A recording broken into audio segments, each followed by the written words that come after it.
Hello, my friends. This is Father Zerilli with our Gospel reflection today, Monday, of the octave of Easter. So I'm not going to talk about a particular Gospel passage today. We're going to be hearing all week various resurrection accounts from the four different Gospels. And they will all take place, as I said, in the octave of Easter. Easter is such a big feast, of course, that we don't just celebrate it on Easter Sunday. There are actually 8 days of celebrating Easter. That's what they call the octave for 8 days. So in each day, it's almost as if it is a continuation of Easter Sunday. That same grand feast of the resurrection is celebrated throughout those 8 days. So we'll be hearing each day the various resurrection narratives, culminating on Sunday, the final day of the octave, with the great story of Thomas and all that happened to him in the upper room. There's one thing I'll reflect on today, though, is about newness.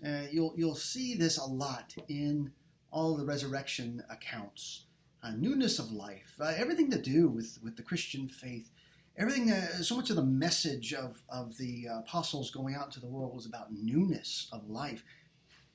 I saw last week The Passion of the Christ, the great movie by Mel Gibson. It's kind of a ritual I do every year during Holy Week. And of course, a beautiful and powerful movie. My favorite line from that movie takes place during the scene where Christ is carrying his cross down the Via Dolorosa. And he falls at one point, and Mary, his mother, runs over to him. And in the scene, you might remember, he looks at Mary and he tells her, "See, I make all things new." Right? It's a beautiful scene. Now, I won't quibble with the movie. Jesus actually said that, not in the crucifixion narrative. It actually is a quote from the book of Revelation, but that's all right. It's a perfect line right there in the movie, because everything about Easter, everything about what Christ did, is about newness of life. St. Paul mentioned memorably, he said in 2 Corinthians 5, he said, "Therefore, if anyone is in Christ, he is a new creation. The old is gone, the new has come." That's real important to think about here.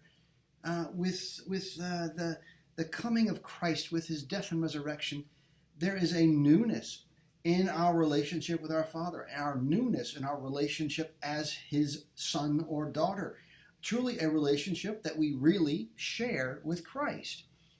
And what Paul's getting at is like there is a definitive break between when we knew Christ and when we didn't, right?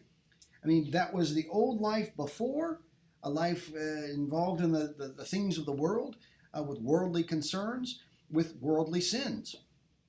And then we met and embraced Jesus Christ and his gospel. And then life was different. And the idea for Paul, and he's really getting this across, and so are the other apostles in their epistles, he says, it is a definitive break, right? It is like a new life, right? Newness again.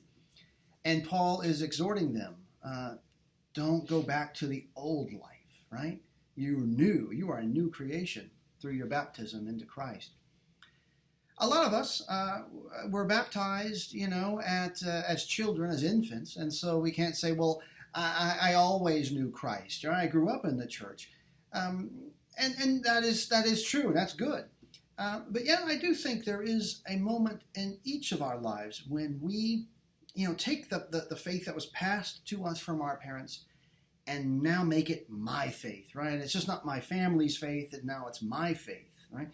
I kind of take responsibility for my faith. I embrace it myself. That's the moment, right? That's the moment where I will live for Christ, right? I will live for him alone. And that can come in little stages, I think. Even if there was a moment in our teens or 20s where we said, yeah, I'm going to take the faith that I've known all my life and now it's mine. But I think at each stage in life, we can draw upon our experiences of the last years and stuff and say, I need to embrace Christ even more. I need to let go of the old self even more, right? I need to leave behind the old sins even more and begin that new life, right, with Christ. That's the great challenge, I think, of the Christian life. Even if we've been Catholic our whole life, even if we've known the Lord our whole life, there's always more to know about Him.